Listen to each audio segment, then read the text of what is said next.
country. At this stage, there are some important unknowns. We believe this variant is more transmissible than the previous one. In other words, it passes more easily from person to person, but we don't know by how much. I'm told that if it's only marginally more transmissible, we can continue more or less as planned. But if the variant is significantly more transmissible, we're likely to face some hard choices. And we're going to be learning a lot more in the coming days and weeks about that. The good news is that so far we have no evidence to suggest that our vaccines will be less effective in protecting people against severe illness and hospitalisation.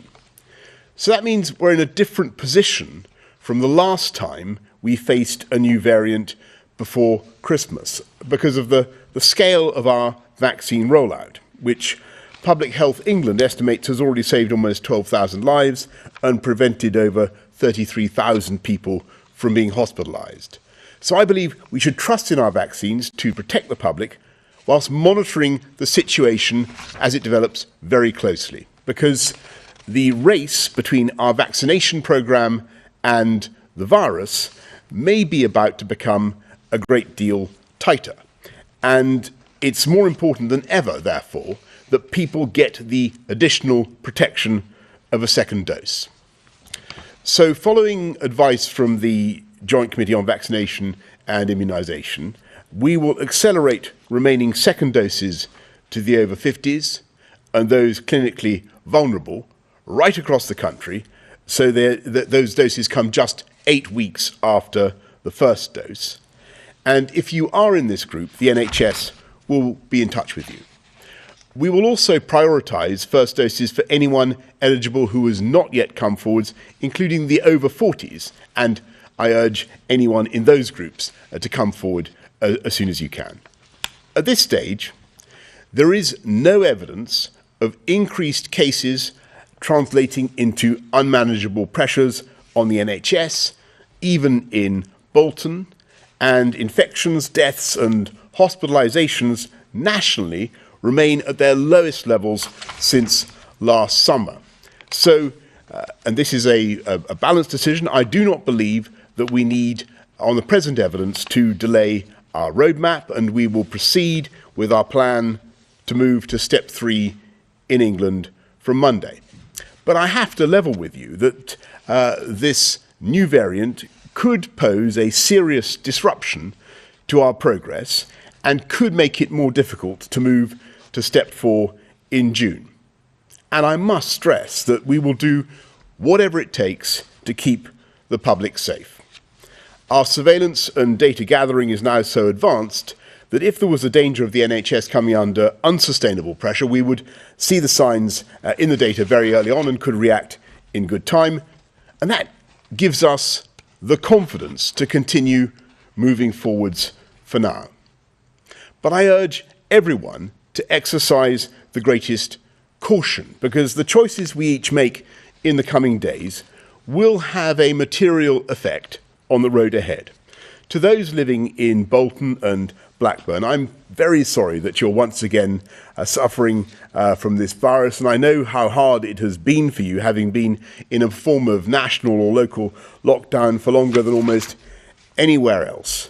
But now it's more vital than ever that you play your part in stopping the spread. So we won't be preventing businesses from reopening on Monday, but we will be asking you to do your bit. Take the vaccine when you can, get your free twice weekly rapid tests, and if you do test positive, you must self-isolate, and we'll provide financial support to those on low incomes to help them do so. As we move away from living our lives by government rules, and as we learn to live with this virus, then, as I said on Monday, we need to make our own decisions about how best to protect ourselves and our loved ones, informed by the risks. And for those living in Bolton and other affected areas, there is now a greater risk from this new variant, and so I urge you to be extra cautious. Our best chance of suppressing this variant is to clamp down on it wherever it is. And we'll be throwing everything we can at this task. Colonel Russ Miller, Commander of the North West Region, will be deployed to support local leaders in managing the response on the ground. There will be surge testing with mobile testing units, and the Army will be on the streets handing out tests.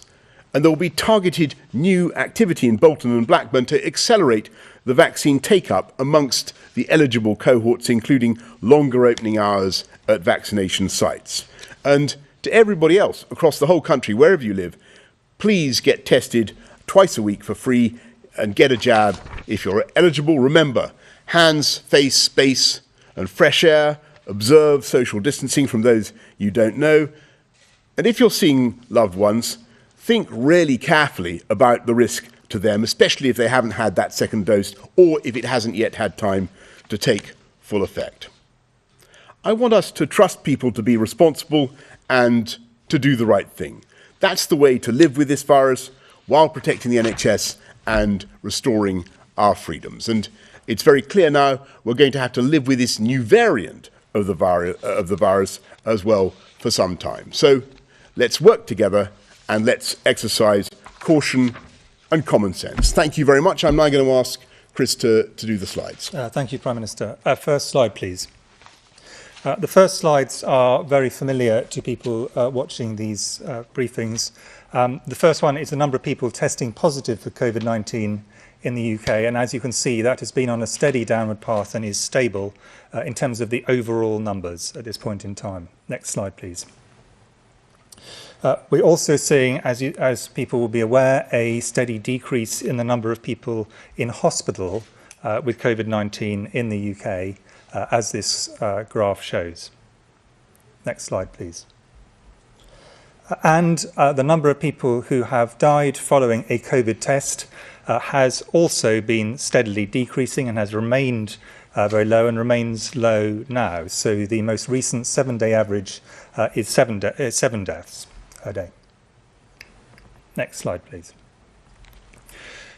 Now we move on to just the newer information, and I'm just going to expand slightly on the data that's there. So what we have here is the weekly number of sequence cases in England of the variant B1617.2 first detected in India. And as you can see, this is on a steady upward curve. This is an exponential growth. At the same time as the B117, which is the principal one circulating in the UK at the moment, has actually been on a downward slope. So there is no doubt that this is going up. And earlier this week, we said that we thought that it was as transmissible as B117 and possibly more so. There is now confidence, and SAGE has looked at these data, as have various modelling groups, that this variant is more transmissible than B117. Now, the question in practical terms over the next 2 to 3 weeks is this somewhat more transmissible than B117, or is this a lot more transmissible? And that will have implications for the long-term prospects of this epidemic in the UK and indeed the pandemic internationally. Next slide, please. And this is most clearly seen at the moment in Bolton, although I want to be clear that Bolton is not the only place that has this variant. It is quite widely seeded in a number of parts of England and indeed elsewhere in the 4 nations of the United Kingdom. And what we have here is rates in Bolton that were going down, but they've really now started to go up very significantly over the last couple of weeks. One important thing that we're not seeing is an increase at this point in time in rates in people over 60. And that is very important because that tends to correlate very closely with people subsequently going into hospital and some people becoming very severely ill and sometimes sadly dying. So this may be a delay, or it may be that the vaccine is helping to protect those who are older and who are vaccinated. And that's an important part of what the Prime Minister has just said. Next slide, please. And if we look at the Greater Manchester area, around the area where Bolton is, As you can see, there isn't at this point in time a significant uptick in the number of people being admitted to hospital. But it's early days, and I think this is the point which we wanted to stress, is this is the first time we have been completely confident of the increased transmission. We now need to see what happens over the next 2 to 3 weeks. Next slide, please. Thank you very much indeed. Thank you very much, Chris. Let's go to questions from the public. Alexander in Greater London. If the variants of concern, such as the B1617 variant, increases in transmission to an extent whereby it would result in major hospitalisation, how soon would you implement restrictions, and how many hospitalisations would result in further restrictions?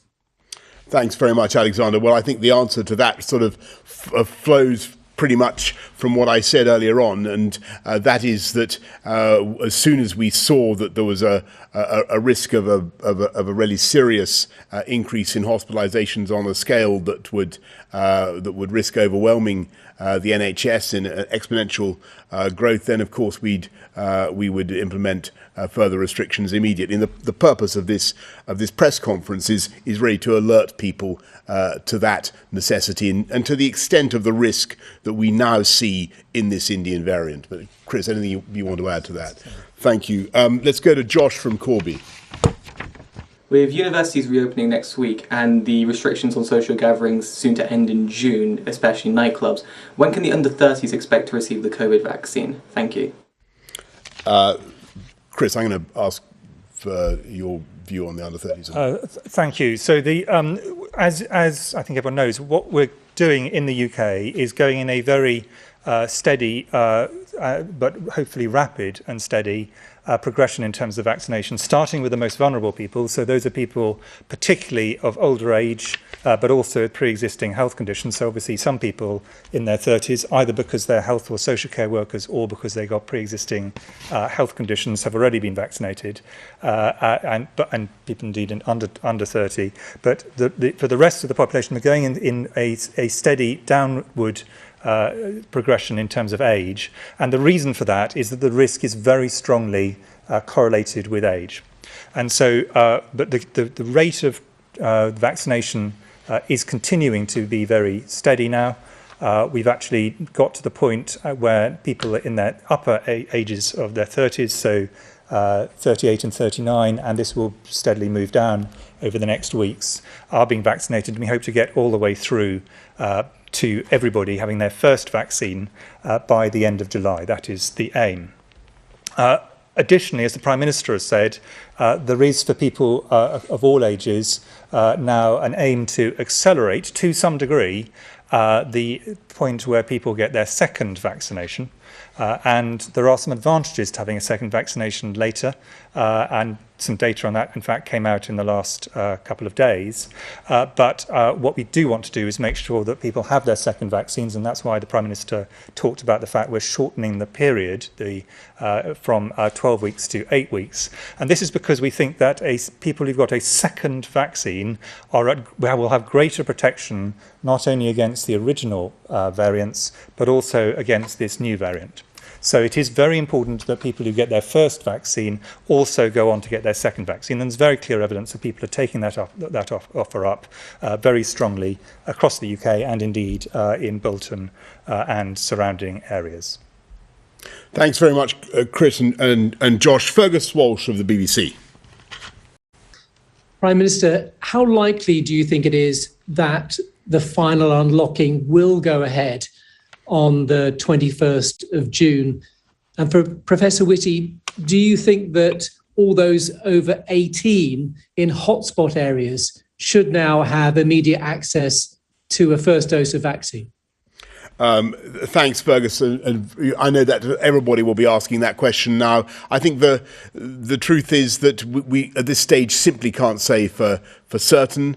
As things stand, you've heard it today that the numbers of infections, even with the new variant, remain low overall across the country.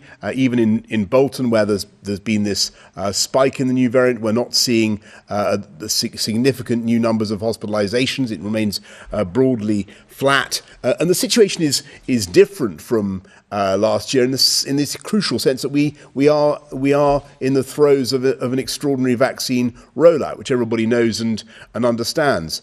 So we've just got to wait and see, those two things: the extent to which the new variant may be more transmissible, and also the extent to which the vaccines have been able to cut the link between infection and hospitalization and death. And that we just need to see a little bit more about that, I'm afraid, Fergus, before we can be really say much more at this stage. We will continue to proceed with caution, but obviously we rule nothing out, and as soon as we can say more about stage 4, obviously we will.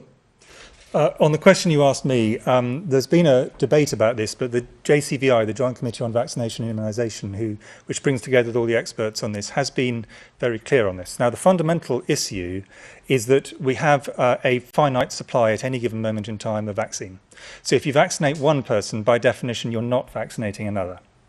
Now, what do we know certain things about these vaccines. We have very high confidence that the vaccines provide very substantial protection against people dying and people having severe illness and people being hospitalised, less protection against people having more mild disease, and some protection, but less still, against transmission.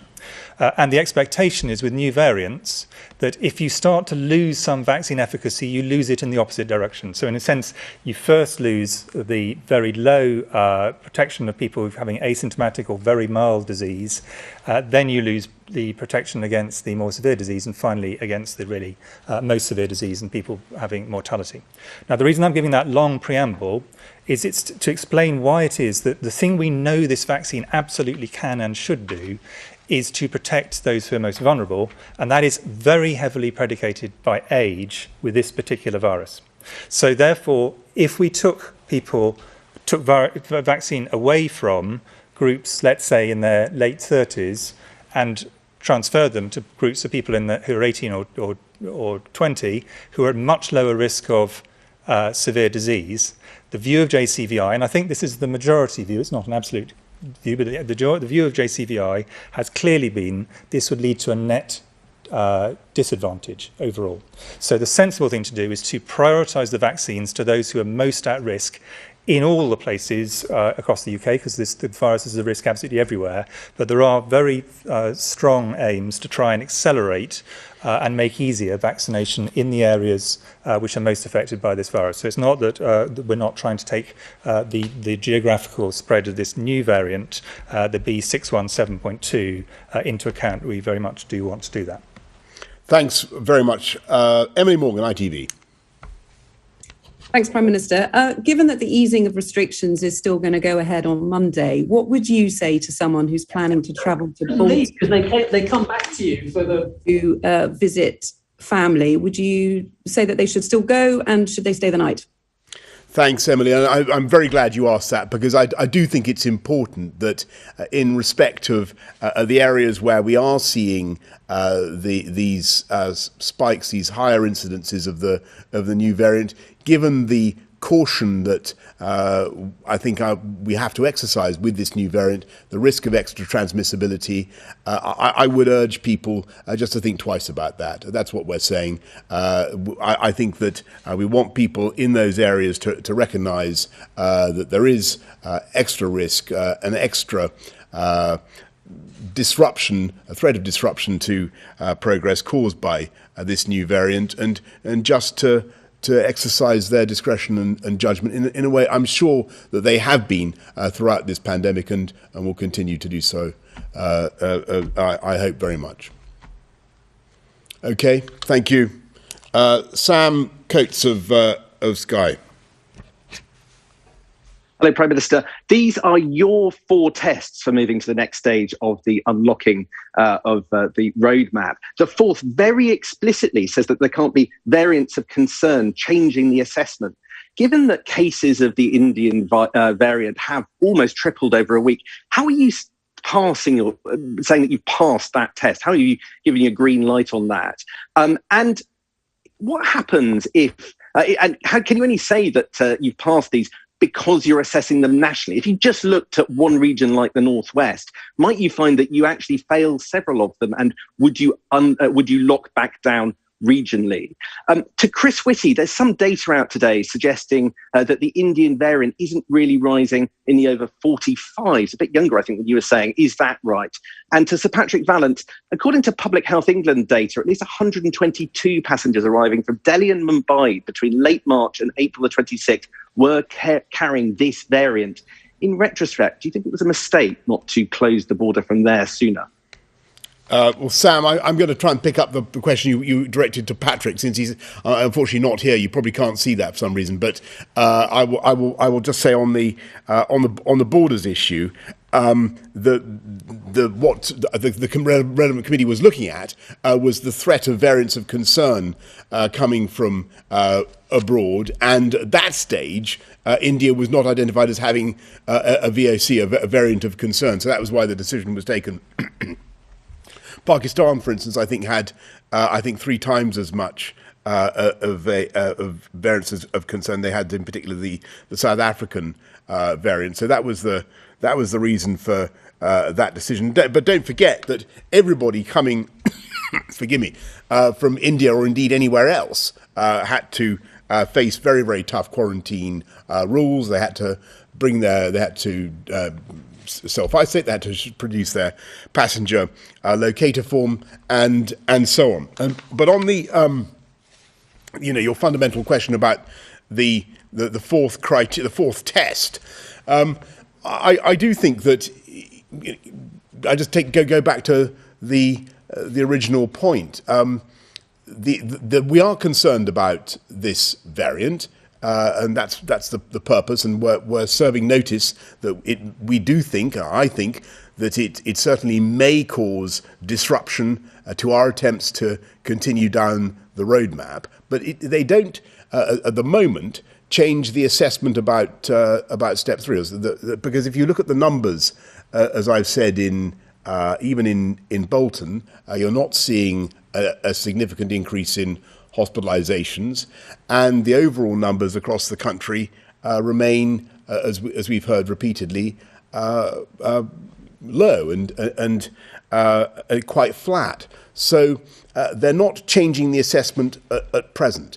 But what we're saying is that the public need to be aware of this variant, and particularly in areas where it is more prevalent. And that's because of these questions about increased transmissibility, and we just need a bit more time to see how that pans out. And as I said earlier on, whether it's at the higher end of increased transmissibility or at the lower end. If it's at the lower end, then I think we don't have very much to worry about.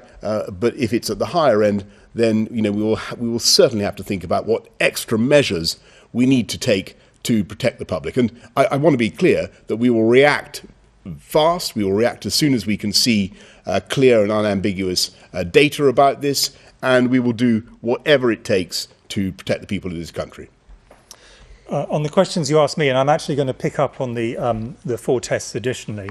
And if you think about the tests and compare them to where we were this time last week, virtually everything is the same situation. There is one very important difference, and that's the one I want to concentrate on. But just to go through them, vaccine deployment programme remains successful. Vaccines reducing hospitalisations and deaths, very clear evidence they are. Nothing has changed on that. Infection rates not causing NHS pressure. You saw the data on that. It's really clear. And on the variants of concern, excluding the B617.2, really no change. Most of them are relatively flat. They haven't gone away as a threat. but they are staying relatively stable.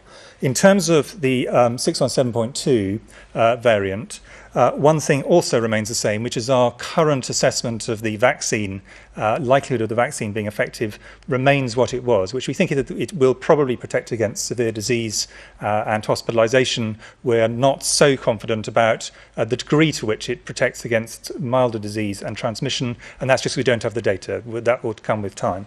The thing which has changed is the very clear view now, I think if everyone has looked at it, that this is more transmissible than the B117, and we expect over time this variant will overtake and come to dominate in the UK in the way that B117 took over, and indeed other variants have taken over prior to that. Now, as the Prime Minister said, there are kind of some things that we really want to look for, and the most important is this a bit more transmissible, or is this a lot more transmissible? If it's a lot more transmissible, that would imply we could have a really significant surge. If it's a bit more transmissible, that would imply we will have a bit more pressures, a bit more of a race between the vaccination programme and the virus, but we are broadly in the same territory. So that's a really critical question to which we do not yet have the answer. And then the other thing we do not yet know is in practice what the impact of the vaccination programme, and this goes to your second question to me, the question about people over 45. We don't yet have a big enough number, I think, to be confident about this. It could be that it is initially circulating in younger ages because that's what has always happened previously. You start off, people mix more and younger, the initial circulation in younger ages, and then it moves up the age range. So maybe it's just a delay because of that, or maybe it's a delay because the vaccine is actually providing a firebreak, a barrier to reduce the transmission up the ages into those who are most vulnerable. Clearly, the second of those is by far the more preferable.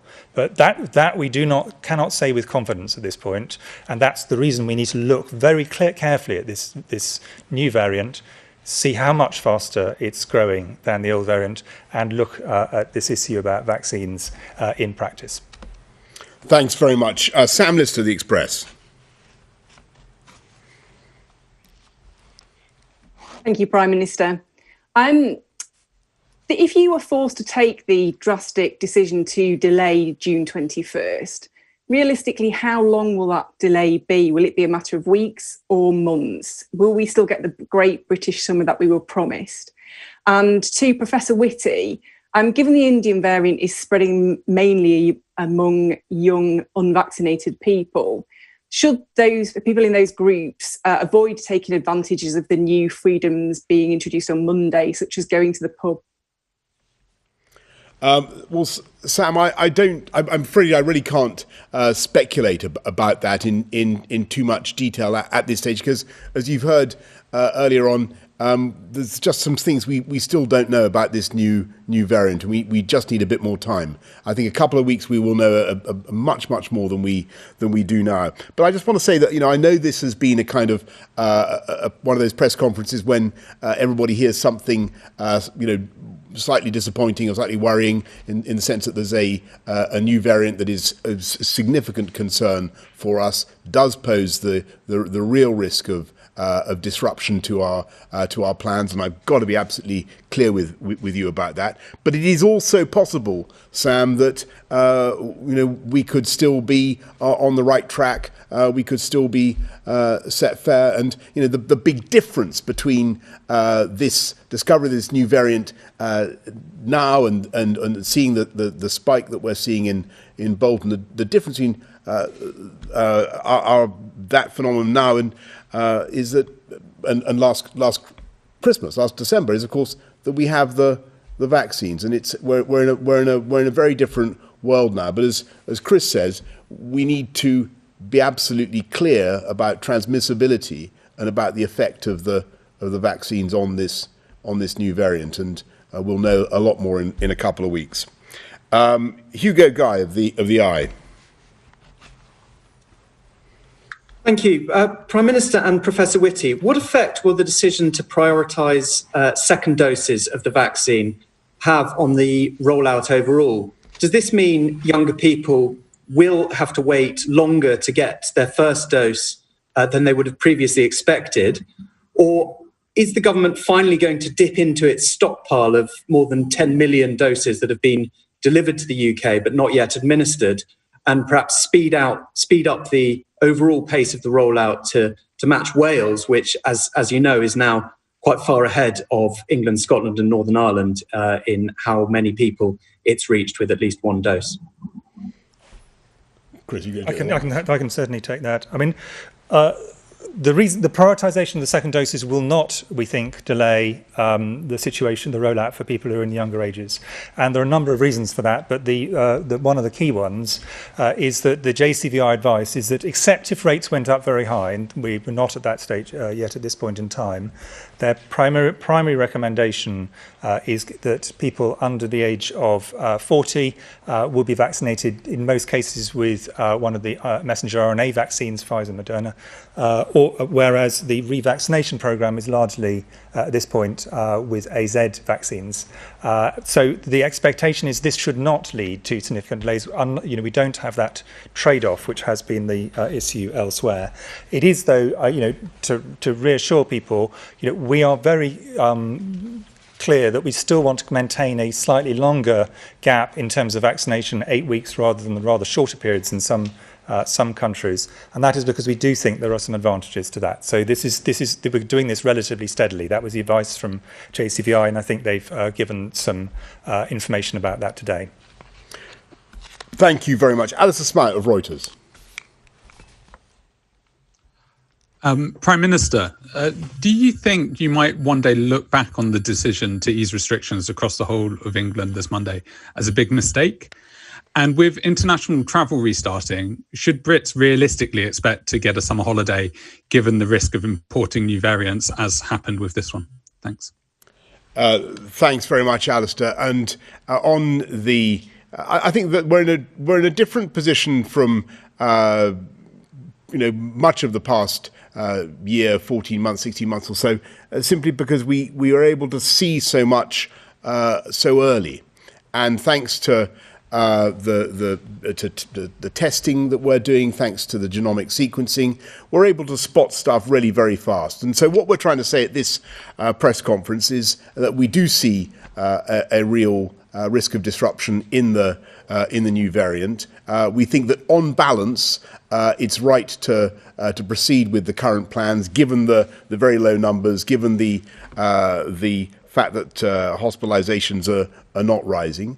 But obviously, we remain very, very alive to any change in the data, and we will react accordingly. And the same, I think the same spirit of caution should be applied to people who are thinking of travelling abroad. There's a very limited list, as you know, and we will certainly be making sure that people going to travelling abroad will be subject to all the tests and constraints that people would expect to prevent the virus being re-imported. That's why it's such a tiny list of countries, and I don't expect that we'll be adding to it very rapidly. And indeed, we will be maintaining a very, very tough border regime for the foreseeable future, I imagine. It's just too early, I'm afraid, Alistair, to talk about exactly what the summer will be like. We've seen this new variant arrive. We've been watching it for a while. We're now seeing the risk that it's more transmissible than B117. We have to take account of that. We have to alert people. We have to give guidance and advice to people in areas where it's been surging, even if the numbers are currently low. And as I've said to everybody, we'll know more in a couple of weeks. We'll know a lot more in a couple of weeks, and we'll keep everybody updated as fast as we can. This doesn't mean that it's impossible that we'll be able to go ahead with step 4. I don't think that's the case at all. But it does mean there is now the risk of disruption and delay to that ambition, and we have to be utterly realistic about that. And I want to stress again, we take nothing off the table as a means of controlling this virus and this variant, and we will do whatever it takes to keep you all safe. Thank you very much, everybody. Thank you.